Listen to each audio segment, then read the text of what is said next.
En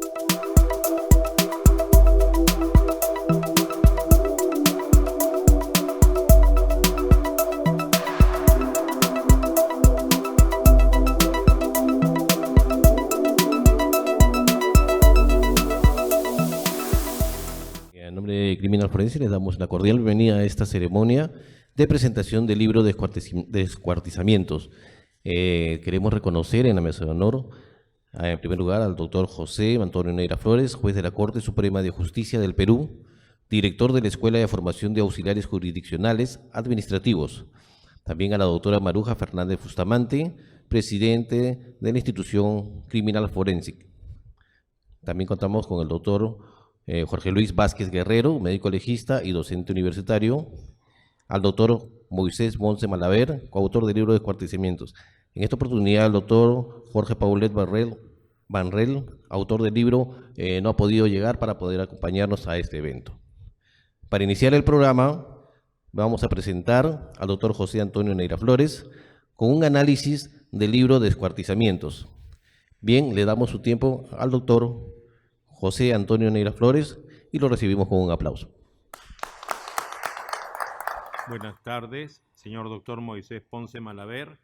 El profesor Jorge Paulet Banrel no está con nosotros, pero nos va a ver seguramente por las redes sociales. Estamos saliendo en simultáneo por YouTube y por Facebook a todo el Perú y nos ven también de 83 países. Ya hace años estamos difundiendo, 17 años, también pueden verlo en otras oportunidades, buscan la red Faja Lima y pueden ver esta brillante presentación que van a hacer los colegas que están en la mesa de honor. Los doctores Luis Castillejo Melgarejo, que es médico legista y docente universitario, y el doctor Jorge Vázquez Guerrero, médico legista y docente universitario, y también agradecemos en la mesa de honor a la doctora que nos acompaña. En realidad es una obra más que han hecho ambos médicos, el doctor Paulet, que es médico de medicina general, y el doctor Ponce Malaver, que es médico psiquiatra famoso en nuestro país, catedrático universitario y un experto en el tema científico sobre esta materia. Cuando uno ve el nombre Descuartizamiento, uno piensa, puede ser una novela de ciencia ficción, pero en realidad esto es muy importante, tiene un contenido científico, porque desgraciadamente en nuestro país han ocurrido muchos homicidios donde se ha producido de esta manera. Yo me acuerdo de un caso de Marilena Barreto, por ejemplo, cuya imputación se hizo a gente del Grupo Colina, encabezado por el señor Martín Rivas. Después me acuerdo de otro caso que hemos visto en la Corte Suprema también, que es un caso de homicidio de un norteamericano, que a la señora la descuartizó y la puso en una maleta y la tiró al mar para que no sea encontrado su cadáver. Y conversaba con el doctor Malaver, que obviamente de esto sabe más que yo, y me contaba también de otros casos que en su experticia él ha podido observar. Entonces, yo, como soy abogado, no soy médico, le preguntaba cuál es la utilidad que puede tener para nosotros, la gente que trabajamos en el área penal, ¿no? Como policías, como fiscales, como jueces, como defensores, porque le preguntaba a él que si una persona que seccionaba a alguien a quien estaba matando podía utilizar esto como una causa de inculpabilidad, ¿no? El elemento del delito, acción, tipicidad, antijuricidad, culpabilidad, y decimos que no hay culpabilidad cuando hay una enfermedad mental o hay una grave alteración de la conciencia. La enfermedad mental, por ejemplo, acá en Huaura tuvimos un famoso caso que se conoció como el caso Nakada, el ángel vengador que mató a cerca de 30 personas acá en Huaura. Su hermano en Japón también tenía problemas de esquizofrenia, también ha hecho lo mismo, y por lo tanto nosotros que somos profanos, no conocemos la materia de los médicos que están en la mesa de honor, nos preguntamos ¿cuándo podemos saber si en realidad estamos frente a un caso de enfermedad mental o cuándo? Porque podrían invocar, por ejemplo, se me ocurre, ¿no?, como argumento de defensa esto, porque si no se exime de responsabilidad penal, también el artículo 21 del Código Penal establece que cuando esto no es perfecto se puede reducir la pena. Entonces el tema está en que también hay otro factor que tiene que ver con grave alteración de la conciencia. ¿Qué pasa? Que si la persona que produce el homicidio y termina en descuartizamiento había ingerido drogas, había ingerido alcohol, o sea, si es que hay un tema, como llamamos nosotros a través del latinazgo, la acción que libera la causa dolosa o culposa, el actium liberum causa dolosa o culposa, y por lo tanto esa persona, si estaba en ese estado, no era capaz de discernir, no tenía libre albedrío, y por lo tanto, ¿por qué tendría que responder penalmente? Entonces, creo que en ese sentido, el enfoque también criminológico es importante, o sea, el origen de la causa del delito, esto era necesario descuartizar a una persona. Yo lo veo por el lado de que quiere ocultar, ¿no? Se supone el cuerpo del delito, ¿no? También si hay personas, porque hemos visto en otros casos que hay personas que han contribuido para que esto sea así, se conoce eso como el delito de encubrimiento real. Está en el 405 del Código Penal, ocultar elementos materiales de la comisión del delito, y por lo tanto, me acuerdo que el norteamericano tenía una amiga que vivía acá, que había sido su enamorada en uno de los viajes también, en el tema del descuartizamiento, el caso de la maleta, y por lo tanto, me pregunto yo, ¿tiene que ver la formación personal de esa persona que ha pasado a ser imputado y luego condenado, sus orígenes, su educación, en fin, qué puede haber influido que sea así? Porque qué necesidad hay, supongamos que no sea su motivo ocultar el cadáver, de fraccionar, seccionar a una persona cuando va a ser eliminada, ¿no? Y además, si lo está haciendo, tampoco sé, desgraciadamente no tengo la experticia de ellos, es posible que si se empieza a seccionar una parte y se secciona una parte de la persona, inmediatamente fallece o todavía continúa con algo de vida y esta persona a pesar de eso continúa seccionando. O sea, podría ser también el tema de homicidio calificado con gran crueldad. O sea, innecesariamente para eliminar a una persona se utiliza este procedimiento. Entonces, fíjense ustedes cómo desde el derecho nosotros, los abogados, encontramos que este libro es muy importante, es muy interesante, hay muchos colaboradores que han participado y hoy estamos entrando en un tema muy serio nosotros que tiene que ver con lo que se llama la neurociencia. La neurociencia es el tema, nosotros tenemos que conocer la mente, no solamente por el tema de la psicología cognitiva, la credibilidad de los testigos, sino también en el área penal hoy día se dice que el hombre no controla su voluntad y por lo tanto es un tema de la mente y por lo tanto se quiere plantear temas como de inimputabilidad. Miren, tantas cosas que hoy día podemos disfrutar del doctor Ponce Malaver, podemos disfrutar del doctor Jorge Vázquez Guerrero, de la señora que está en la mesa de honor, porque desde la medicina, especialmente la psiquiatría, podemos lograr muchas respuestas a esta clase de preguntas y a muchas más que seguramente ellos van a ir planteando en esta posición. Yo le agradezco mucho al doctor Moisés Ponce Malaver, al doctor Jorge Paulet Barnel, que son los que se han encargado de hacer esta compilación de artículos tan importantes, este tratamiento, y por lo tanto la confianza que ha tenido con EFAJA, con la Escuela de Formación de Auxiliares Jurisdiccionales de Lima, para que podamos contar con una actividad científica tan importante. Y en segundo lugar, a pesar de que soy un profano en estos temas, me permita estar sentado acá inicialmente para decir algunas palabras del derecho. Estoy seguro que esto, todos nosotros, los operadores del sistema de justicia penal, lo vamos a tomar con mucha seriedad, porque para mí, la verdad, primera vez que tengo un acercamiento a esta clase de temas. Estoy metido 33 años en el tema del derecho penal, como juez, como profesor, y por lo tanto la idea es que necesitamos esta clase de información para poder tomar mejores decisiones en los casos que nos se plantean. Felicitaciones, doctor Paulet Barnel, por las redes, que le lleguen mis saludos, y también al doctor Moisés Ponce Malaver. Muchas gracias.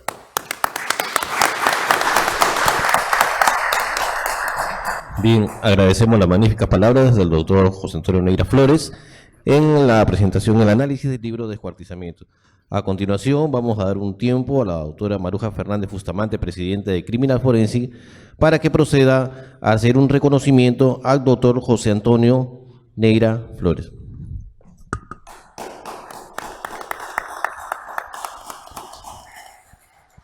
Tengan ustedes muy buenas tardes. Doctor Neira, en representación y persona, en calidad de presidente de la institución Criminal Forensic, le hago llegar mi agradecimiento. Ante todo, desearle también muchas felicitaciones, que hoy día estamos celebrando el Día del Docente Universitario, y asimismo, permítame hacerle llegar en nombre del directorio este reconocimiento como miembro de honor a nuestra institución.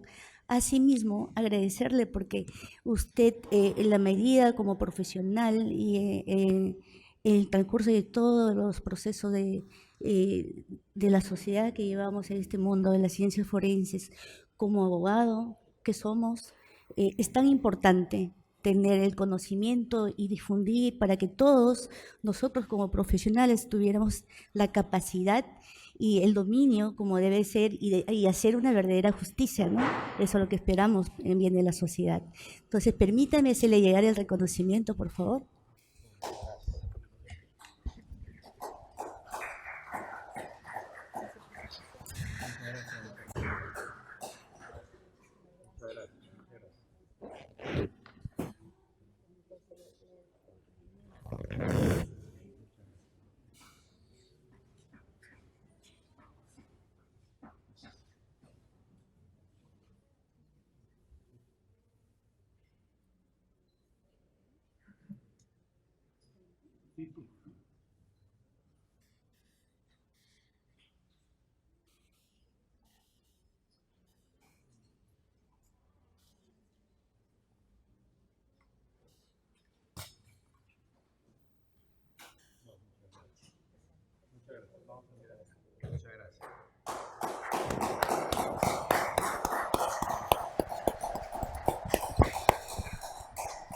Muchas gracias, señora presidenta, doctor Moisés Ponce Malaver, señor vicepresidente, al señor miembro de la mesa de honor y a todos los integrantes de Criminal Forensic por este reconocimiento.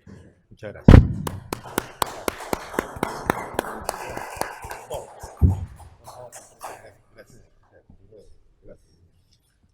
Bien, luego de este reconocimiento al doctor José Antonio Neira Flores, vamos a continuar dando tiempo al doctor Jorge Luis Vázquez Guerrero, que es médico legista y docente universitario.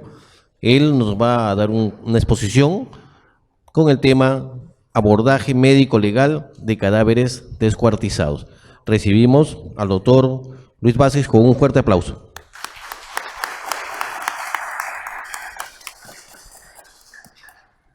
Si nosotros vemos 2 o 3 descuartizamientos al año y ahí nomás, pero nosotros teníamos a los maras en Honduras y a los maras de El Salvador y alguna gente que se había copiado el estilo en Guatemala y en Nicaragua, entonces teníamos bastante descuartizados cuando estábamos allá. Y cuando nosotros revisamos datos estadísticos en Perú, nos damos cuenta que, bueno, la Comisión de la Verdad hizo su trabajo y muy buen trabajo, pero los colombianos fueron un poquito más acuciosos. Entonces nos dicen, por ejemplo, que ellos tienen 588 en más o menos 14 años. Eso es una buena cantidad. Nosotros no tenemos esa cantidad. Y habría que ir un poquito a darse una vuelta por Colombia para ver cuál era el enfoque colombiano y a ver qué hacían los hondureños. Porque a nosotros en el Perú nos creaba un problema el estar en descuartizamientos, porque un día nos llegaba una mano, al otro día nos llegaba un brazo, del otro lado, contralateral, nos llegaba una pierna, nos llegaba un tronco y entonces veíamos 5 o 6 médicos el mismo caso. Y eran 5 o 6 antropólogos o 5 o 6 biólogos en diferentes turnos viendo el mismo caso. Y al final trabajar en equipo, que es lo que más cuesta en el Perú y que es lo que nos ha costado crecer. Y les digo eso porque ahora el Ministerio Público está empecinado en hacer un instituto paralelo al que tenemos. No fortalece el nuestro, pero quiere hacer uno. No puede con uno, pero quiere otro. Entonces ese tipo de mezquindad de política, no saber a dónde vamos, nos trae problemas. Y nos trae problemas que se ven fatalmente, se ven reflejados en los justiciables. Y nosotros que trabajamos años en el Ministerio Público, 20 años, queremos servir bien a los administradores de justicia. Pero ¿cómo los podemos servir bien si después de 6 meses le llegan los resultados? Porque no tenemos insumos, porque no tenemos micrótomo que sirve. Entonces eso también hoy es día del docente universitario y enseñar es aprender. Yo aprendo mucho de mis alumnos, pero también aprendo de la vida. ¿Y qué he aprendido? Que si no somos consecuentes con lo que queremos y lo que queremos es figurar, entonces vamos a tener antropólogos saliendo a la televisión a decir cualquier cosa que se puede identificar tan fácil por la forma como se sienta, cómo se para, cómo camina, y eso no puede ser. La ciencia necesita criterios mucho más certeros, necesita criterios que se puedan reproducir, necesita criterios que nos den confianza al pueblo y nos diga, bueno, tenemos una justicia, pero una justicia a base científica, no a base de meras especulaciones, lo que estamos viendo ahora. Y a veces los magistrados tienen esas pericias y esas pericias no les sirve. Le echan la culpa al juez. Pero ¿cuál es el trabajo de los peritos que estamos haciendo nosotros por mejorar eso? Eso lo quiero dejar, discúlpenme que haya sido así un poquito fuerte, porque hay algunos de gente que está conmigo tratando de aprender, igual que yo en la morgue, está conmigo presente y para eso le digo a ellos que tienen que mejorar esa situación.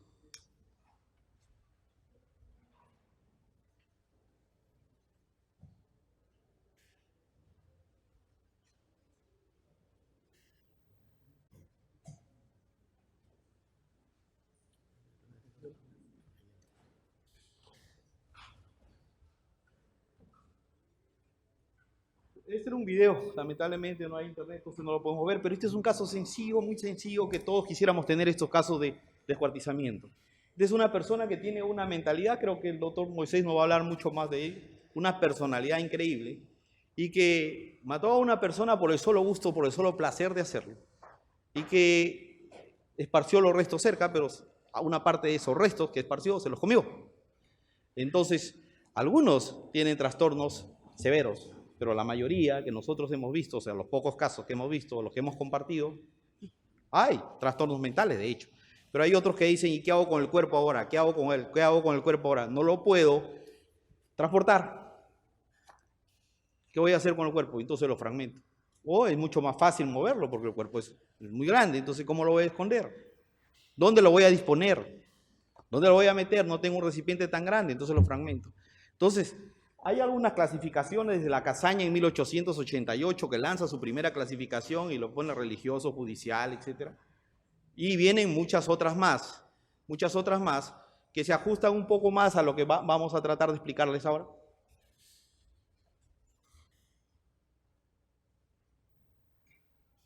Yo le he puesto desmembrar, pero realmente desmembrar es la palabra de los colombianos. Realmente el libro se llama descuartizar, que es lo mismo, o para los ingleses mutilar, que es lo mismo. Entonces hablamos de desmembrar o hablamos de descuartizar, y ese es lo que dice la RAE, ¿no? Desmembrar, dividir o separar los miembros de un cuerpo. Y la fragmentación o corte por parte del victimario del cuerpo es un hecho de forma intencional. Generalmente se hace después de que el sujeto está muerto, pero hay varios tipos de desmembramientos, así que los vamos a clasificar por acá. Algo de historia antes de la clasificación. Miren, Herodoto, si ustedes leen Herodoto, ya Herodoto hablaba del descuartizamiento. Y después, si ustedes van un poquito hacia Centroamérica, en Guatemala se encontraron unas esculturas que lo que simulan es un descuartizamiento, y también cerámicas, descuartizamiento. Acá tenemos a Túpac Amaru, que todo el mundo lo conoce, que en el tiempo de la colonia, entonces cogían 4 caballos y desmembraban. Y este es San Hipólito, inmortalizado en un cuadro de un pintor que nos dejó por ahí para más o menos ver cómo se hacía en ese tiempo el desmembramiento, ¿no?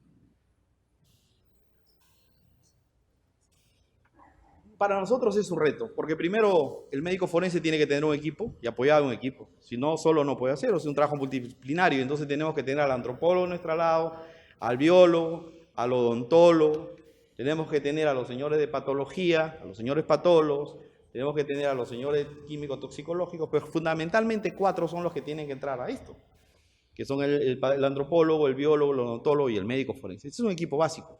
No podemos hacer con solamente el médico legista trabajando ahí. Tiene que haber un equipo básico. Y entonces después vamos a tener que juntarnos para interpretar los hallazgos, algo que a los peruanos tanto nos cuesta, el trabajo en equipo otra vez. Y entonces si yo no comparto mi trabajo con el odontólogo, el antropólogo, y me comienzan con la identificación, y me dicen, yo soy odontólogo, y la identificación ya lo saqué porque acá yo tengo un odontograma, y está ahí con mi odontograma más o menos, y tengo 4, 5 puntos o 6 puntos. Pero no me dice de cuándo es su odontograma que está comparando, no me valida la muestra. Puede ser que ese odontograma tenga 10 o 12 años. Y puede ser que esa persona que está calculando la edad juntamente con el antropólogo tenga de 40 a 50 años. Y fácilmente se sacan los dientes a esa edad.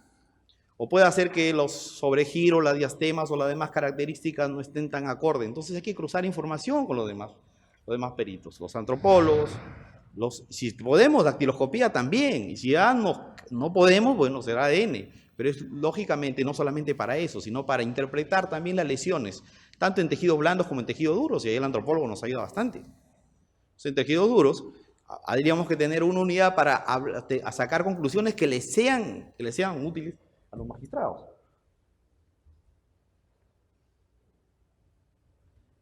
Y miren esta clasificación de desmembramiento defensivo.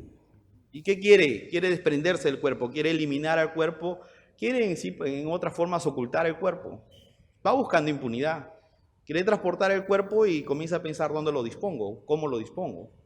Entonces el desmembramiento defensivo lo que trata es de ayudar al perpetrador de alguna forma de salirse con la suya. Y el desmembramiento ofensivo es cierta agresión, y esto va ligado a las situaciones de que le causan placer al victimario, y dolor a la víctima. Y donde, por ejemplo, ahí encontramos a veces mutilaciones a nivel del área sexual, senos, área genital, entonces eso va al desmembramiento ofensivo. A veces en la cara también. Y este desmembramiento ofensivo hay que valorarlo muy bien, y el psiquiatra ahí nos ayuda muchísimo. El psiquiatra y los exámenes psicológicos. El desmembramiento agresivo. Ese desmembramiento agresivo es en vida, causar la muerte de la persona. Esa es la finalidad, vamos a causar la muerte de la persona. Y hay un desmembramiento necromaníaco, que puede ser o no un crimen, porque puede ser que esa persona quiera recuperar la prenda de su amada, etcétera, y va al cementerio, exhume el cadáver y saca y lo deja por partes. Está ligado mucho también a trastornos mentales. Y el desmembramiento para, por ejemplo, algunas bandas criminales como los maras, etcétera, significa mandarte un mensaje que comunique el desmembramiento. O sea, mira, tú te has ido de la banda, pero si es que te vas a volver a ir, te mandamos este mensaje, este fulano, y se lo hacen llegar de forma que se dé cuenta que lo mismo le puede pasar ahí. Hay varias de estas clasificaciones que se pueden mezclar, o sea, no solamente hay la clasificación mixta, donde puede haber al mismo tiempo un desmembramiento ofensivo y también comunicar algo de ese desmembramiento. O sea, también hay esa clasificación mixta, o sea, faltaría ahí una E para la clasificación de desmembramiento mixto. La mayoría de estas personas que causan este tipo de sucesos, que causan desmembramiento, son familiares de la víctima o son personas allegadas a la víctima. Estas son las personas que mayormente encontramos, son unas personas que están muy ligadas a la víctima. O el homicidio cometido por personas extrañas y desmembramiento es muy raro. Siempre están ligadas por alguna situación afectiva, etc. Desmembramiento se realiza casi siempre en el lugar homicida. Casi siempre lo tenemos en el mismo lugar donde se realiza el homicidio, en ese mismo lugar se desmembra. Frecuentemente en el lugar donde habita la persona, la persona que fue desmembrada, que fue descuartizada, o en la habitación del perpetrador.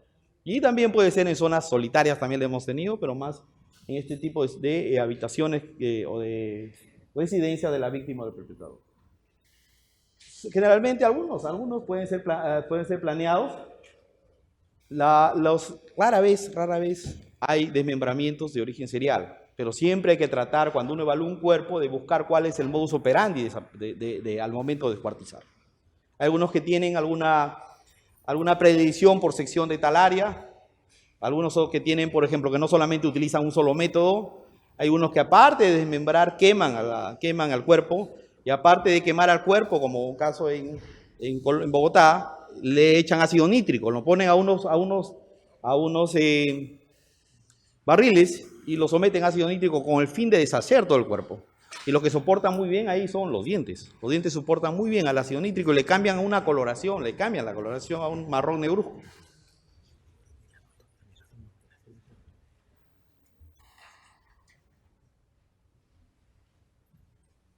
La escena son lugares cerrados o lugares abiertos, generalmente los lugares cerrados, las habitaciones, que les comentaba. La planificación del victimario va a depender, a veces planifica, cuando hay planificación, bueno, tienen sierras, estas motosierras o objetos eléctricos que pueden usar. O si no, utiliza los objetos que están al alcance, que están a su disponibilidad o que son circunstanciales, una hacha, un machete, etc. Algún elemento contuso cortante. La elección de la herramienta va a estar pues de acuerdo a las circunstancias o a la planificación o disponibilidad del que realiza el acto de desmembramiento. Por ejemplo, acá hay un hacha y miren acá, este es un mensaje, le dejaron este mensaje encima, dice: por ratas, extorsionadores, por matar a los microbuseros, igual les va a pasar a ustedes. Desmembraron a uno de los extorsionadores y se lo dejaron en la puerta del jefe, probablemente que extorsionaba, cerca de él. O sea, toma, acá está tú, así, eso lo mismo te va a pasar. Eso es un tipo de desmembramiento que lleva a una comunicación o un mensaje implícito. Estos son los microbuseros de Honduras. Claro, no sabían cuál de los microbuseros. Buscaron a alguien que acoja a uno de estos extorsionadores y le haga lo mismo que le hacían a los microbuseros que no querían pagar los cupos.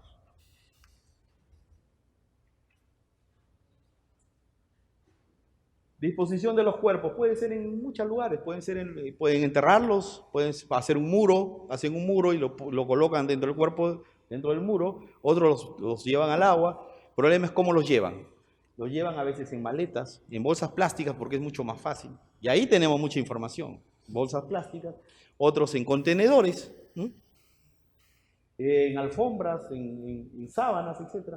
Disposición de pero cuando quieren ocultar, generalmente cogen un brazo, lo encuentran por ate, el otro lo encuentran mucho más arriba, etcétera, por chosica, una cosa así. Entonces tenemos en varias áreas, ya son escenas secundarias generalmente. Desmembran en un lado, descuartizan en un lado y esparcen los restos por otro lado, con el fin de que hacernos más difícil la identificación, de que el crimen quede impune. En algunos casos, por ejemplo, disfiguran el rostro y tratan de quemar las huellas dactilares, etcétera, y también tratan de cortar sobre los tatuajes y sacan los piercings, etcétera, para que no tengamos identificación indiciaria. ¿Cómo identificar? Y después, ¿cómo vamos nosotros a cotejar si no vamos a ADN, si no sabemos ni sospechamos de quién puede ser ese cuerpo? Esperamos a gente, a veces que va a morgue a preguntar por desaparecidos y hacemos cotejo.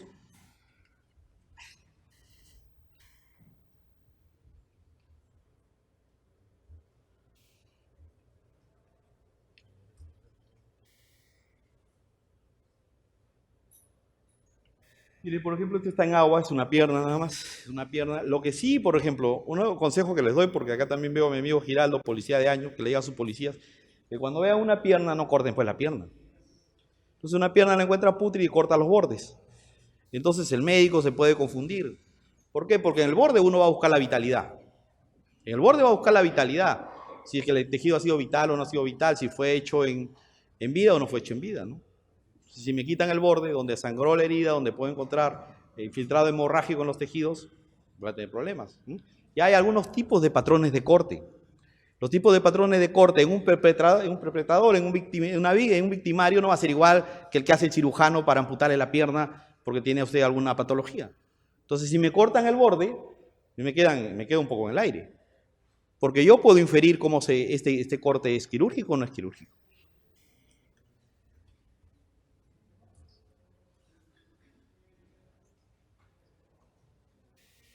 Los agresores ya dijimos que por lo general son personas conocidas o familiares de las víctimas, a veces bandas criminales o algunos miembros del Estado, sí se da. Y a veces vienen precedidos de tortura. Entonces cuando uno hace la evaluación, o sea, si ven una pierna, si ven una mano, si ven un dedo, uno tiene que seguir una necropsia por planos y disecar por planos para buscar lesiones que no se ven en la superficie, pero que se pueden encontrar en los planos de tejido celular subcutáneo, plano muscular. Agresores con trastornos mentales, lo va a tocar con el doctor Ponce. Conocimientos previos de los agresores no son necesarios. Pero el tipo de corte que ellos hacen, o el tipo de lesiones, o los patrones de lesiones que ellos hacen, nos puede indicar a nosotros si tiene alguna experiencia o no tiene alguna experiencia.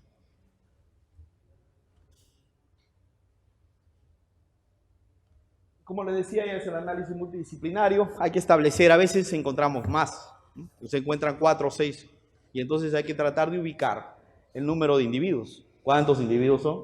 Correlacionar las partes corporales, identificar el cuerpo o tratar de identificar las partes. Si yo tengo una mano y la tengo en buen estado, puedo identificar esa mano.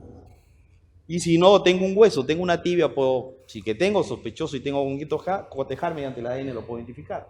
Establecer los patrones de lesiones, determinar las lesiones. ¿Fueron producidas en vida, perimortem, o fueron hechas postmortem? ¿Fue un desmembramiento o un descuartizamiento que se realizó después de la muerte o se hizo cuando el sujeto estaba en vida?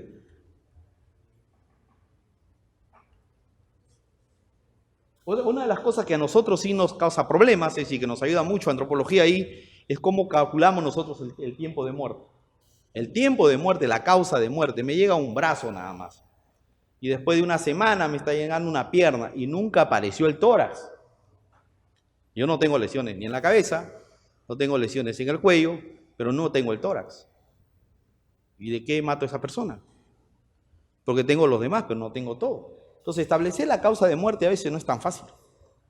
Sobre todo cuando los bordes me dicen que ese desmembramiento ha sido después de muerto.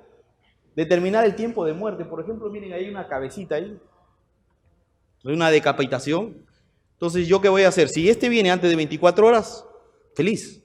Porque yo puedo usar el nomograma de Gense, por las fosas nasales, me voy hasta el etmoides, pongo el termómetro y calculo por medio de la temperatura más o menos el promedio. Y tengo un método muy certero, hasta las 20 horas, 24 horas, no más, de ahí nomograma de Gense no me sirve. Entonces tengo que ayudarme tanto con, por ejemplo, si hay larvas, con biología, entomología, si pasa mucho tiempo, con antropología, y tratar de sacar conclusiones, discutir el caso para más o menos calcular la data de la muerte. Identificar lesiones con patrón de tortura, es verdad. A veces uno no ve nada por fuera, no ve nada. Entonces, cuando nosotros comenzamos a hacer los primeros PILOF acá en Perú, me dijeron a mí que hacía la técnica del platanito, porque se veía todo el tejido celular subcutáneo estaba amarillo, ¿no? Y entonces comenzaron la gente, así no es, no querían porque hay que trabajar más, pero cuando se trata de buscar realmente tortura, se tiene que ser bastante minucioso. Las amarras a veces en las muñecas no se notan afuera, no dejan mucha lesión afuera. Pero cuando uno ve, porque hay bastante tejido óseo acá y hay poco tejido blandos, los ve por dentro, uno nota ahí las hemorragias, nota ahí la infiltración de tejido, y eso facilita mucho más rápido. Y eso lo podemos hablar, por ejemplo, miren, si a una persona la cuelgan, esa persona muere porque estaba colgada, estaba torturada, no quedan lesiones afuera. Los músculos que están sosteniendo el cuerpo de la persona van a romperse las fibras musculares y van a liberar unas proteínas grandes, que son productos de la mioglobina, y van a taponar los glóbulos rojos, y luego no voy a encontrar. Van a taponar, los túbulos renales y van a producir una insuficiencia renal y esa persona se va a morir. Si lo tienen en cautiverio, no lo atienden rápidamente, se va a morir. Después lo pueden cortar, lo pueden descuartizar. Pero si yo no busco y no levanto los músculos, yo no me voy a dar cuenta que la lesión está ahí. Hay unas áreas necróticas que porque se desgarraron y se liberaron de esas sustancias, el sujeto murió. Entonces yo tengo que hacer obligatoriamente estos casos de descuartizamiento, tengo que tratarlos como si fueran casos de tortura. O sea, no puedo descartar tortura sin haber estudiado y hacer una necropsia por plano. Concluir sobre existencia de patrones de desmembramiento también es verdad, porque ahí vemos el modus operandi del sujeto.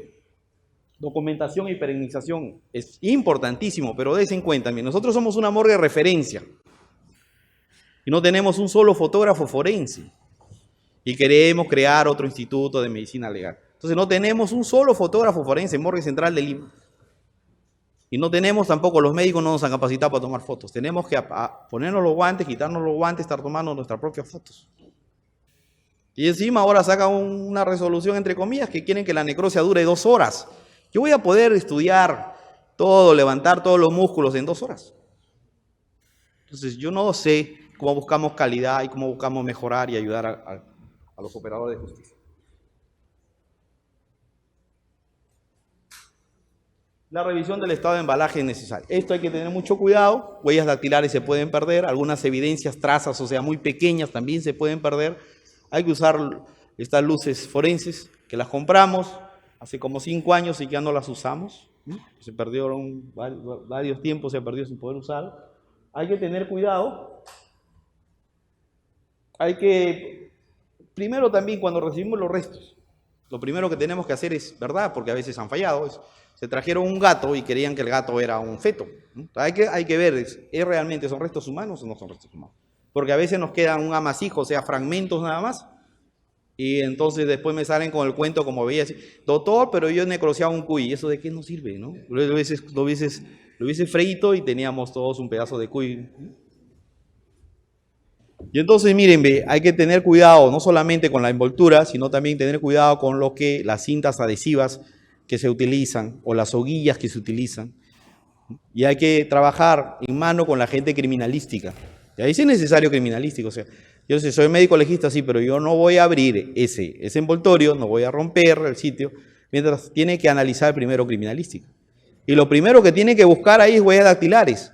Y después entrará biología, porque si no hay biología con su hisopo se va a borrar todas las huellas. Si hisopo por acá, hisopo por allá, entonces dactiloscopía tendrá que hacer su trabajo, criminalística tendrá que hacer su trabajo y nosotros vamos a esperar por unas horas menos que tengamos, poco de paciencia, pero vamos a hacer un trabajo coordinado. Y eso es lo que no tenemos hasta ahora. Se creó un Ministerio Público trabajó, el Poder Judicial trabajó, el Ministerio Interior trabajó. Tenemos un manual interinstitucional, ¿sabía? Pero nadie lo respeta. Entonces ahí viene el problema. Entonces andamos peleándonos porque el biólogo de la policía quiere agarrar el cuerpo, el médico también quiere coger el cuerpo, el policía ya le dio vuelta al cuerpo, entonces es un lío eso. Entonces acá hay que mirar esto, ¿es una amputación quirúrgica o es una amputación o es un descuartizamiento? Y hay que tener idea de los patrones que se hacen los médicos traumatólogos cuando van a amputar un miembro superior, un miembro inferior, etc. Claro, lógicamente que si tú ves que una cabeza no está en su lugar, jamás pues, va a ser una situación quirúrgica, ¿no? Nadie le van a sacar la cabeza. Pero generalmente lo que encontramos primero son los miembros superiores o los miembros inferiores.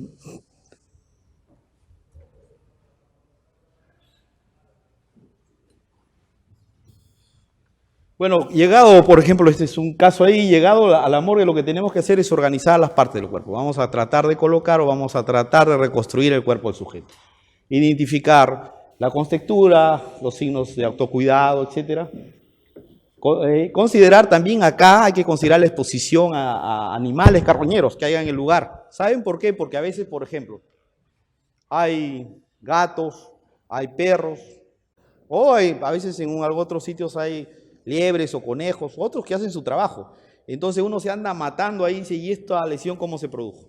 Pero si alguien nos dijo que ahí habían animales de tales que podrían causar este tipo de lesiones patrón, entonces uno ya no tendría por qué interpretar, o al menos tendría una explicación que dar sobre esa lesión que ve sobre el hueso o sobre la piel. Preservación de la fauna cadavérica. Es importante porque nos va a ayudar el estudio entomológico y nos va a dar un rango un poquito grande, pero nos va a dar un rango sobre la data de la muerte.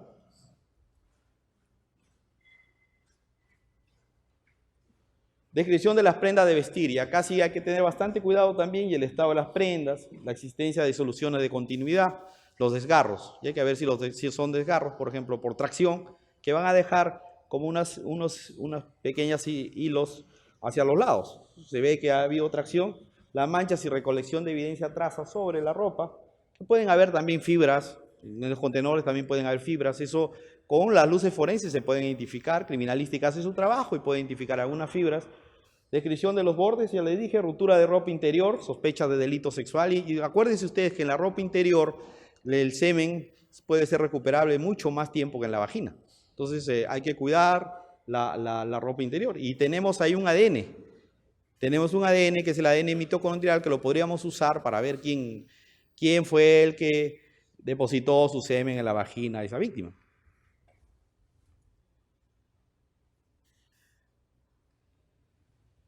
La descripción de las pertenencias, las joyas, los relojes, accesorios para el cabello, identificación indiciaria. Pero siempre les digo, cuando veo a mis alumnos, les digo, nunca se confíe en la identificación indiciaria, es la que más da falsos positivos nos da. Nosotros creemos que es, pero no es. Y eso pasó, por ejemplo, en Chile. En Chile bien conocida esa historia que una persona iba a llorar al cementerio y decía, este no es mi marido, pero le escribió a Bachelet, y Bachelet le dijo, a ver, vamos a hacer la exhumación, hicieron ADN y no era su esposo. Y entonces se cayeron varias cosas que habían estado ahí, al margen de que la identificación indiciaria la tomaban para todo. Y se reformó el CEMEFO chileno, Servicio Médico Forense, y ahora es uno de los mejores de Latinoamérica. Eso creo que debe pasar también en el Perú para que podamos salir de este atraso que estamos. Pero ¿por qué? Porque pueden haber dos chaquetas iguales, porque pueden haber dos piercing iguales, porque la gente que se maneja en bandas criminales se hace tatuajes parecidos.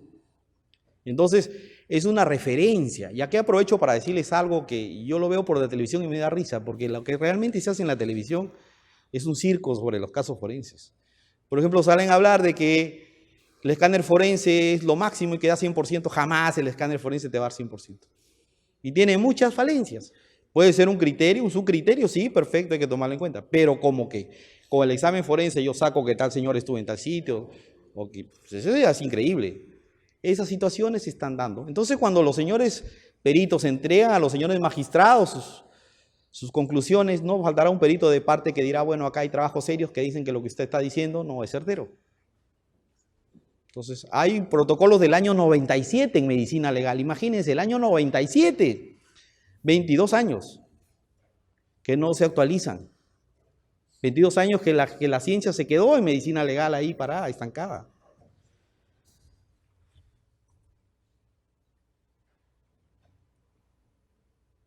Las señales particulares, ya le dije, son tatuajes importantes para la identificación. Sí, otra cosa son los cicatrices, los tatuajes, los lunares, la malformación de las prótesis. Es importante sacar una radiografía a todos estos cuerpos antes de comenzar a hacerle la evaluación externa, incluso se les debe fotografiar. Porque ahí voy a plantear mi abordaje. Si yo tengo una placa, por ejemplo, en el brazo, en el cúbito, en el radio, esa placa tiene su número y tiene un código que es único, único. No hay otra que de cada fabricante saca un código único. Y que si yo tengo su historia, voy y hago la identificación. Eso es mucho más certero que la identificación indiciaria. Las radiografías también nos sirven para la identificación, también nos sirven para calcular la edad. Y los criterios de Gray-Chippeal siguen hasta ahora dándonos más o menos la edad ósea aproximada.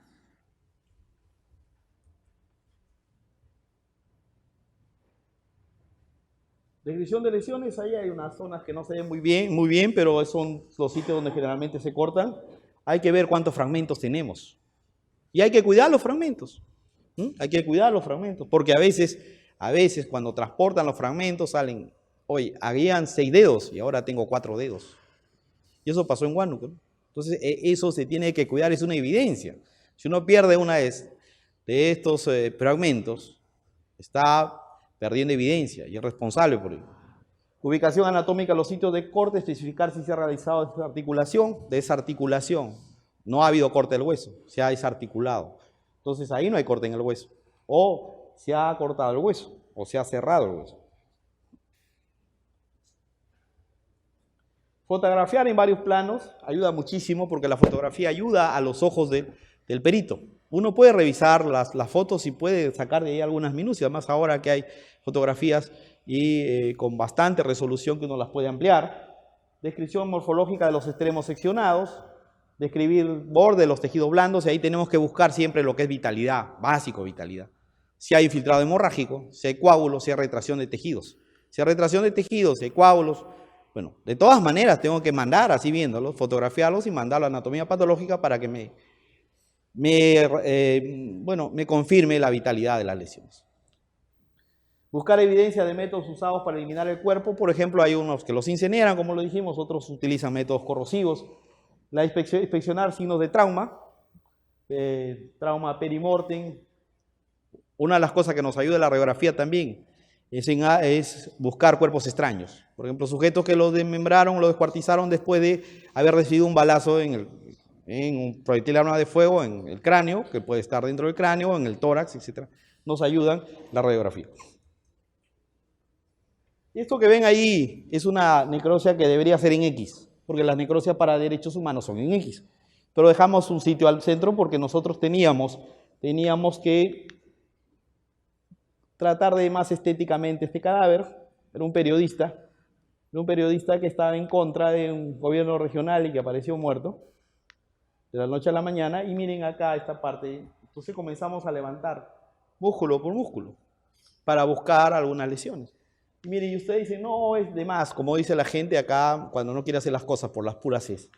Mire, y acá ven ustedes una rodilla, y miren la piel de la rodilla no tiene nada. ¿Ustedes ven ahí? Levantamos plano por plano y encontramos infiltrado hemorrágico. Encontramos infiltrado hemorrágico y luego vamos hacia los tendones, hacia la parte muscular y encontramos también infiltrado hemorrágico. O sea, no todas las lesiones van a aparecer en la piel.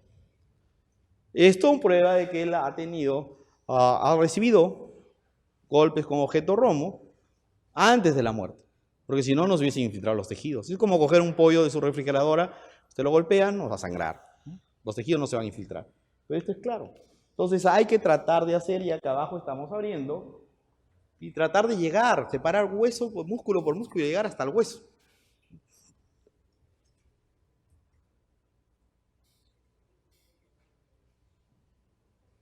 Examinar métodos de inmovilización, sujeción, o sea, muñecas y tobillos tienen que ser bien examinados. Entonces hay que levantar la piel, vamos a levantar, porque lo amarraron de las manos, lo amarraron de los pies para evitar de que se movía.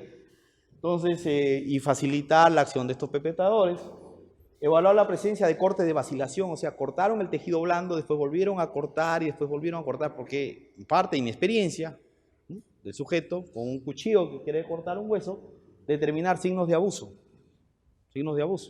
abuso sexual, signos de abuso. Entonces hay que mandar muestras, nos va a ayudar biología, espermatológico. Si tenemos de la cavidad oral y si lo tenemos rápidamente, miren, hay un test que se llama una cinta que se llama el test de semenogelina.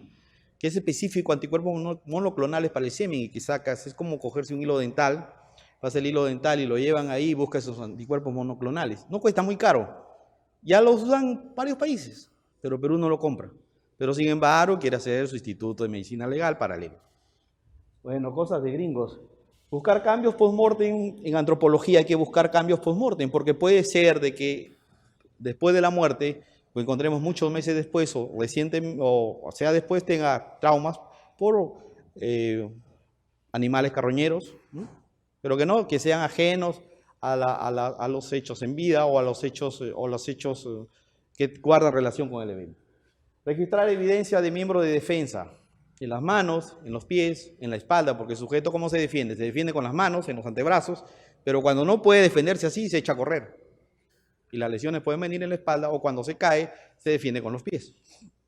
Reconocer presencia de fibra de resto de prendas incrustados en extremo de la sección donde se cortan los miembros, hay que estudiarla bien. Puede quedar ahí algunos indicios que nos pueden servir para ayudarnos a esclarecer el crimen.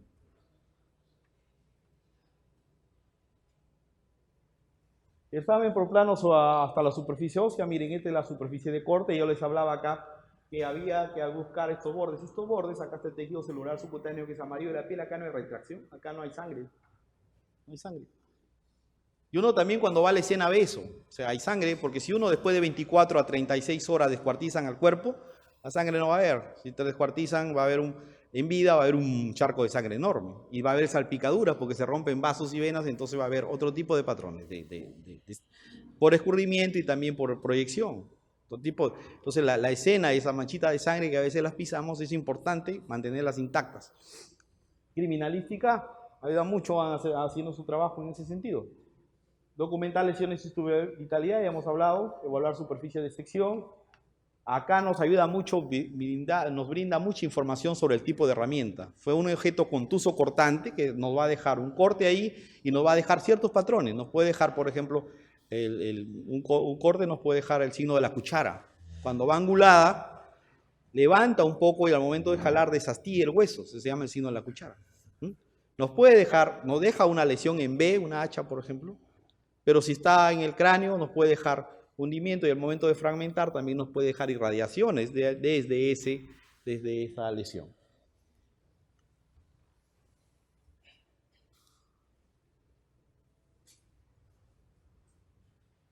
Identificación indiciaria o fehaciente. O sea, por indicios, bueno, por indicios no es tan certera. Fehaciente o certera, hay dos clases de identificar. Hay una científica y una no científica. La no científica es eso, yo utilizo tal ropa, tiene tal tatuaje. La científica solamente entran estos tres. ¿Qué pasó acá? Se apagó, entran tres en científica. Científica entra odontología, ¿por qué? Porque me permite hacer 2 billones de combinaciones.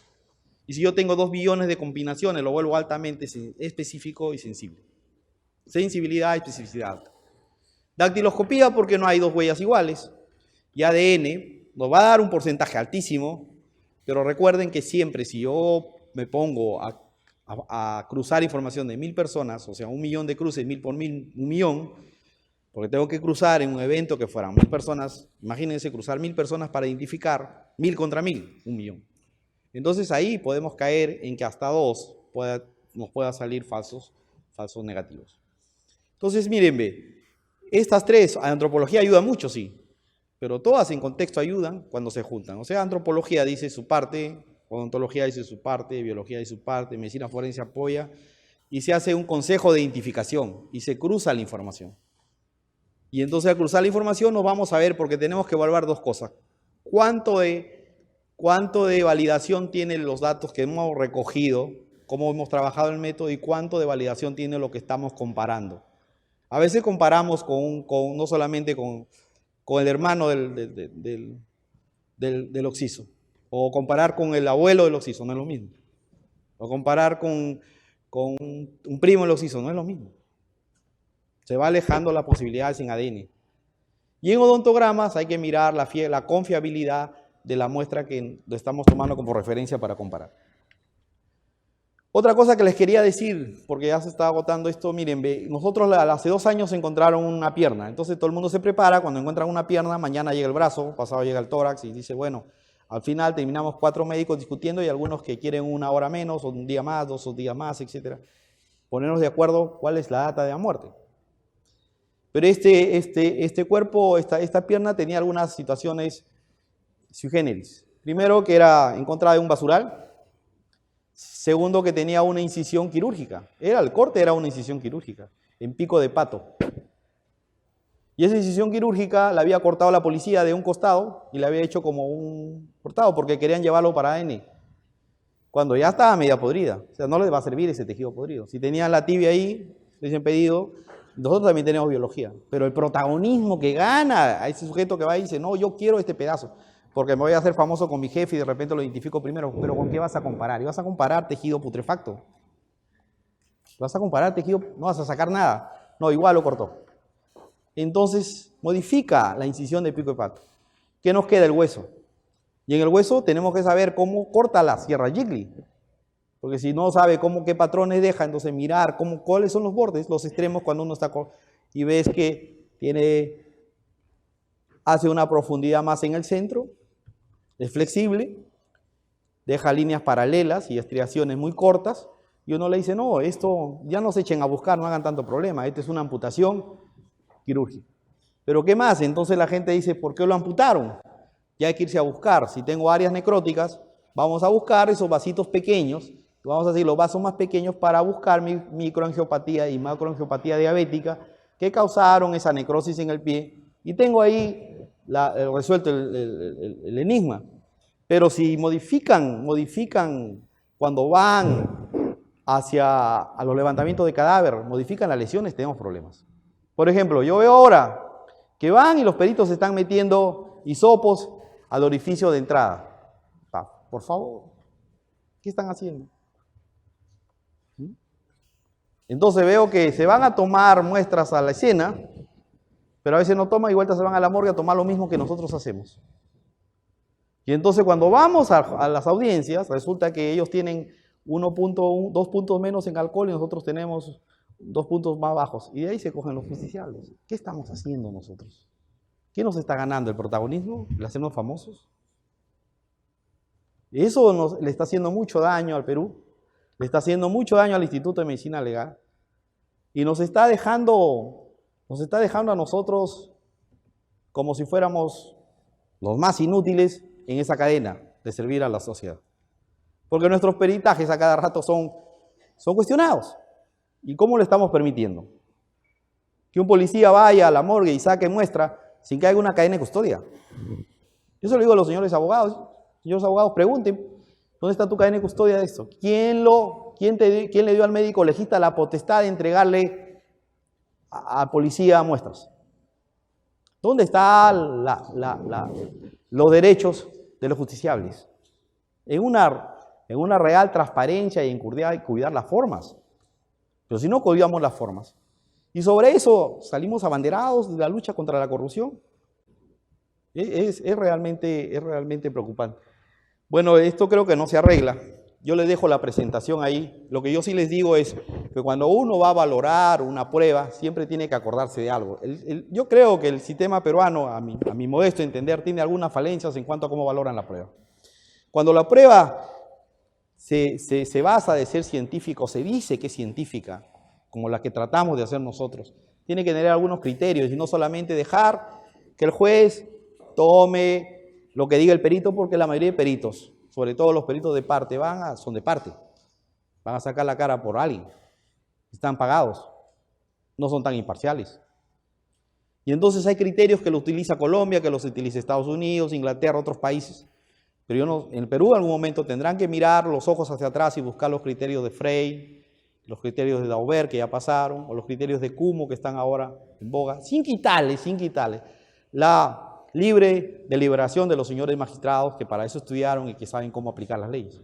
Pero no puede permitirse que se venga a mentir a una audiencia, como veo yo que se hace cada rato. Mientras tanto, el Ministerio Público, al no tener sus protocolos al día, no saben ni cómo auditar a sus propios médicos, y entonces la incertidumbre continúa.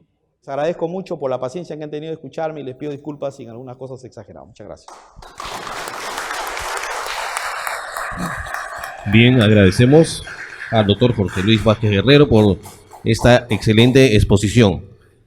A continuación, se va a proceder a la presentación del libro Descuartizamiento, el mismo que estará a cargo del doctor Moisés Ponce Manaver, coautor del mencionado libro. Recibimos al doctor Moisés Ponce con un fuerte aplauso.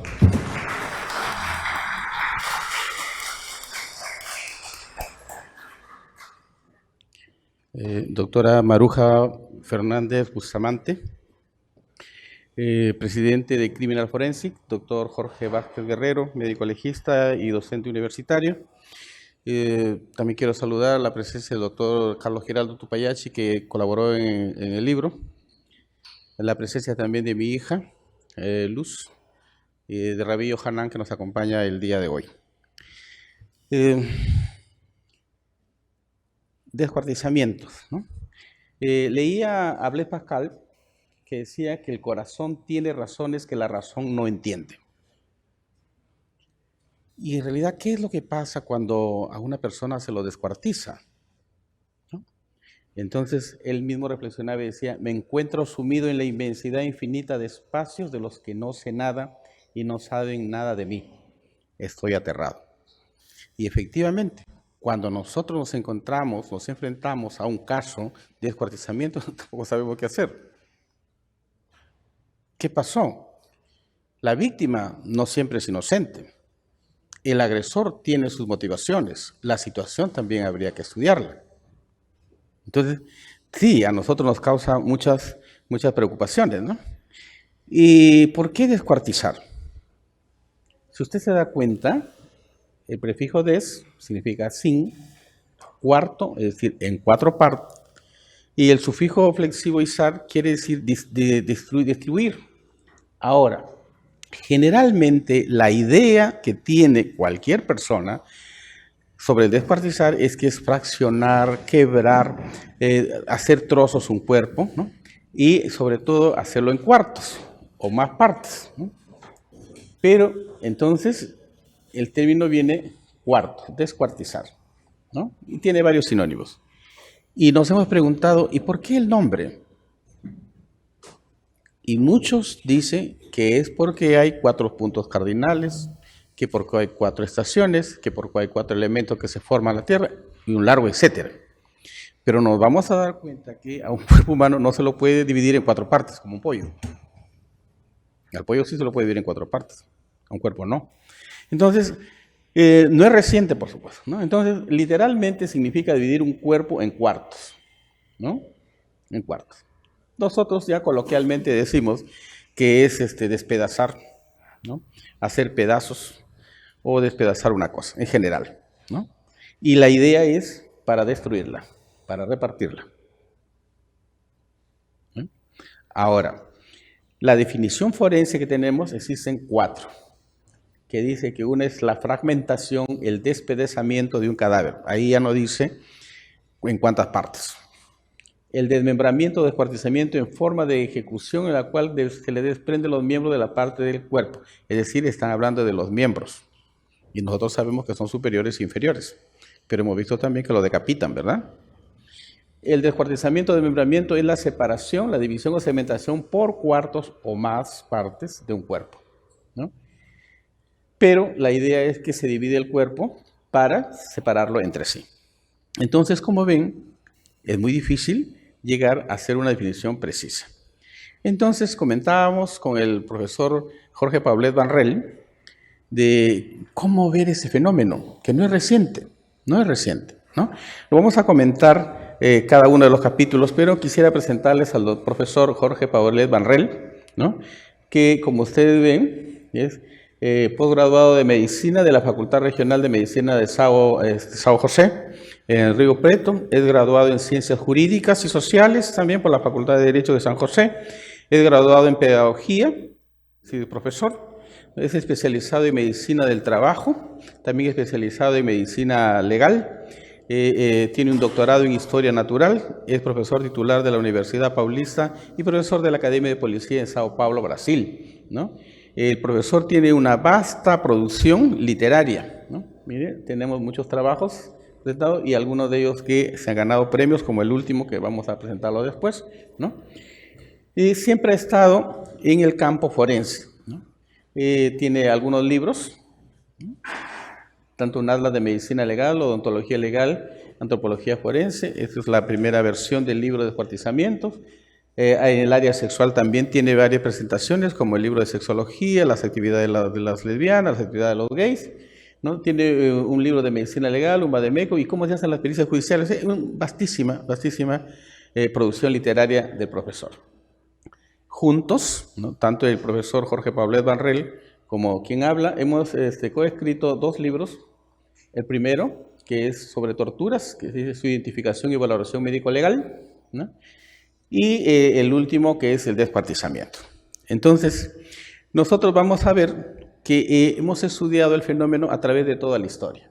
Primero, no es nuevo. Los que recordamos un poco de historia, veremos que en Egipto, en la teología egipcia, ya se habla del descuartizamiento en 12 partes del dios Osiris. ¿Se acuerdan? Por su hermano el dios Set. Y que Isis, su esposa, se va y lo busca por partes y los comienza a reunir para que vuelva a resucitar, ¿cierto? Entonces se dice que las 12 partes representan cada uno de los meses del año, ¿no es cierto? Es en Egipto. Pero tampoco los judíos, los hebreos, nos hemos quedado atrás. Porque si ustedes leen Crónicas, el capítulo 19 y 20, habla de la historia de un levita que se va con su esposa, pasando por la tierra de Benjamín, y ahí violan a su esposa, y entonces él lo que hace es distribuye en 12 partes el cuerpo de su esposa y le envía a cada una de las tribus de Israel, pidiendo justicia. ¿No? Pueden leerlo ustedes, está en la Biblia, Crónicas 19 y 20. ¿No? Ahora, no solo es en Europa o en Asia, tenemos una larga producción de descuartizamientos en Mesoamérica, en México, especialmente con los mayas.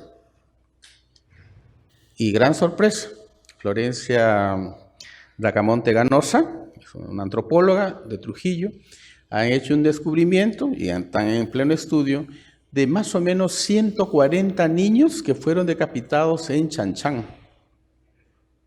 En Chanchán.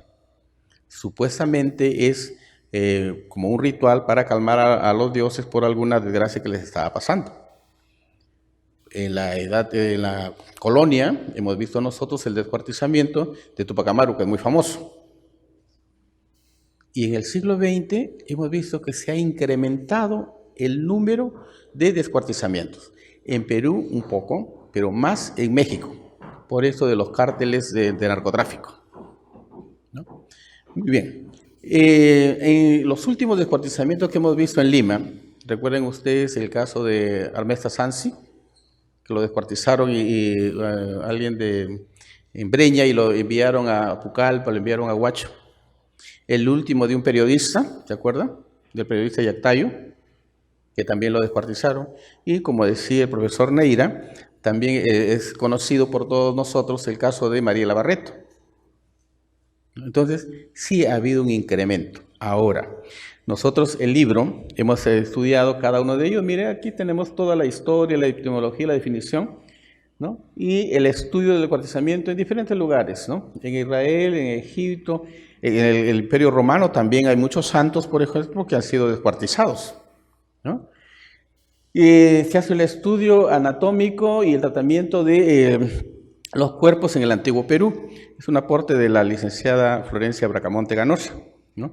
En donde ustedes, cuando tengan la oportunidad, vayan a Sechín y van a ver que ahí pareciera que fuera un anfiteatro de anatomía, porque en los petroglifos están dibujados cada una de las partes del cuerpo.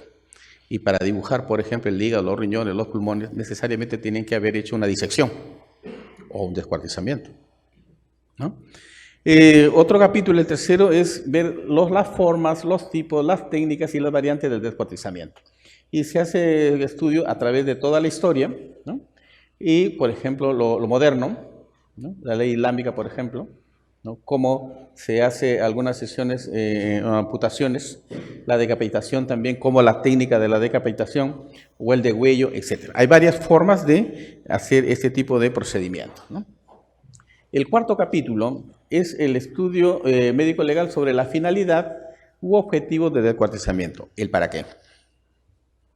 Y ya se ha dicho, el doctor Vázquez decía que uno de ellos es primero para esconder o facilitar el transporte, porque es mucho más fácil llevar a una persona en partes en una maleta que llevarlo entero, ¿verdad? Es mucho más manipulable, ¿no? Entonces, ese es uno. Otro es por castigo, porque descuartizando a uno se amedrenta a otros, como avisándole de qué es lo que le va a pasar, ¿no? Tenemos el estudio de la víctima. Y hay un capítulo aquí en donde vamos a ver la relación entre las personas que fueron descuartizadas en relación a la sexualidad. Porque los dos últimos descuartizamientos que hemos visto en Lima, recuerden, están ligados a la sexualidad. Y la víctima, como le decía, no toda víctima es inocente. La víctima, entre comillas, facilita ese tipo de acciones. Muchas veces hay personas que llevan a su casa a otras personas desconocidas y puede pasar una desgracia. Es un riesgo, ¿no es cierto? También vamos a ver el estudio del victimario, ¿no? Muchas veces cuando se comete un delito como este tipo, se trata de presentar al victimario como una persona que ha perdido la razón y por lo tanto habría que darle tratamiento y no ponerle una pena, ¿no? Pero eso no es cierto. Hay diferentes tipos de victimarios. Por ejemplo, los que tienen una personalidad paranoide o un trastorno paranoide, estas personas son las que torturan y las que van mutilando por partes aún estando viva la persona. Los otros tipos, por ejemplo, los esquizofrénicos, más bien ellos simplemente lo pueden hacer, si son de tipo paranoide, pueden hacer un ritual, generalmente ligados al satanismo. Pero hay otras personas con trastornos de personalidad, por ejemplo, el trastorno de personalidad disocial, psicopático, ¿no? En donde lo hacen por castigo. Tiene usted el ejemplo de todos los cárteles en México, por ejemplo, ¿no? Entonces, ese es el perfil del victimario, ¿no? Y la víctima, ya hemos dicho, hay que ver, pueden ser hombres, pueden ser mujeres, ¿no? Hay de todo, ¿no? Cada uno de ellos tiene alguna finalidad y alguna motivación, ¿no? Y nos interesa entonces, pues, en el perfil psicológico del victimario, ver su personalidad y su salud mental, ¿no? Y hacemos el análisis de cómo van a actuar, por ejemplo, los esquizotípicos, los esquizoides, los histriónicos, los disociales, etc., ¿no? Entonces, cada uno de ellos tiene una forma de actuar y podemos a través de ello distinguir si la persona está sana o está enferma mentalmente, ¿no? Hay algunos casos emblemáticos, por ejemplo, lo que vamos a ver aquí en el Perú, ¿no? Hemos visto varios casos en el Perú y que lo describimos ahí, como es el caso que les decía del descuartizador de la maleta, ¿no? Los dos últimos casos también, ¿no? Ahora bien, muchas veces solamente se encuentra el cadáver seccionado y no tenemos más información. Y entonces utilizamos una técnica que se llama necropsia psicológica, que busca reconstruir la vida de la persona. O sea, saber qué era, cómo pensaba, si estaba sano o enfermo, antes de morir, por supuesto. Pero aquí ya una vez que está muerto. Y presentamos un caso, ¿no? Muy, muy interesante. Finalmente le hemos agregado un capítulo, ¿no? Que es el descuartizamiento accidental o vial. Porque ahora que han aparecido nuevos vehículos a mayor velocidad y un sinnúmero de otros aparatos, también llevan al descuartizamiento. Ustedes habrán visto que en muchas fábricas que tienen máquinas muy pesadas, terminan descuartizando a las personas. Lo más común es en el accidente de tránsito. Y finalmente hacemos nosotros un comentario, un análisis, un resumen de todo lo que hemos visto, ¿no? Simplemente para que tengan una idea de cómo se clasifican los descuartizamientos, ¿no? En el siglo, hace 2 siglos, ¿no? Lina Rodríguez en 1800, casi comenzando el 1900, él describió que habían 4 formas. La forma religiosa o sacrificio, sí, es ritual. Y que puede ser un ritual satánico, puede ser un ritual de cualquier tipo, ¿no? Hay una forma judicial, tenemos el ejemplo de Tupac Amaru.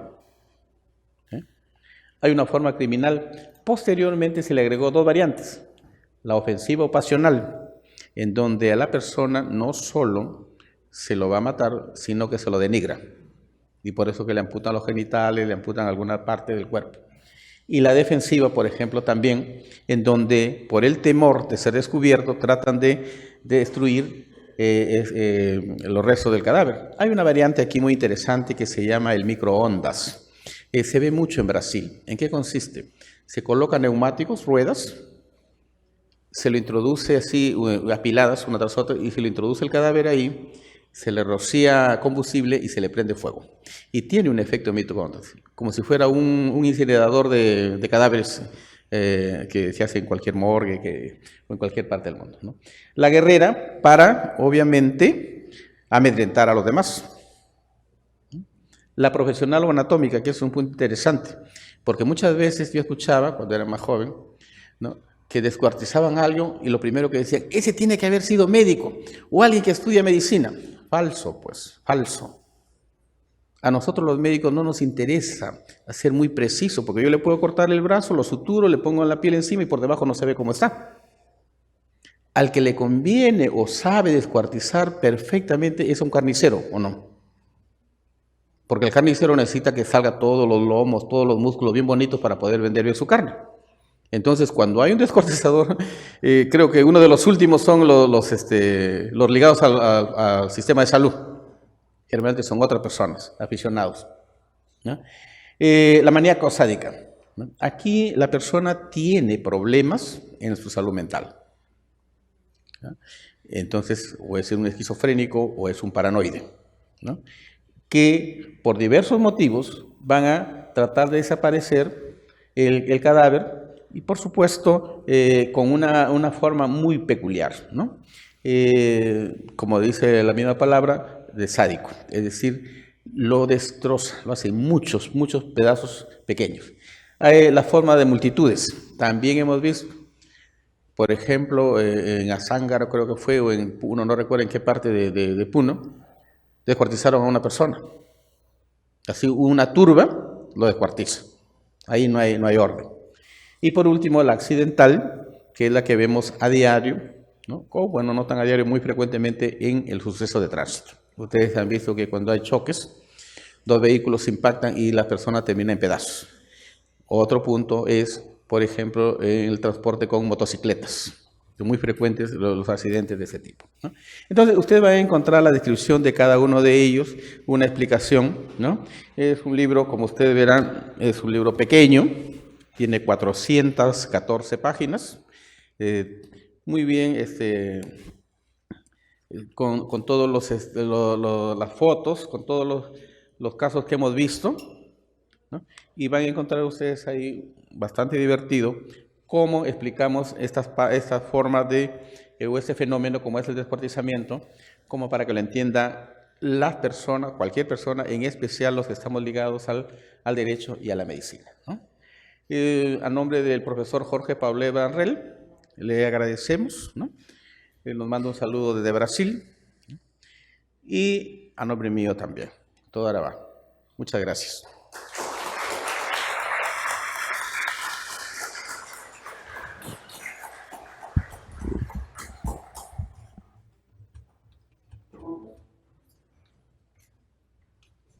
Bien, damos un agradecimiento a la presentación de este libro al doctor Moisés Ponce Malaver, y ya saben lo interesante que se presenta esta publicación. Estamos muy agradecidos por su concurrencia. Vamos a terminar invitándolos a todos para que participen de un brindis de honor. Muchas gracias a ustedes y aplausos para los participantes.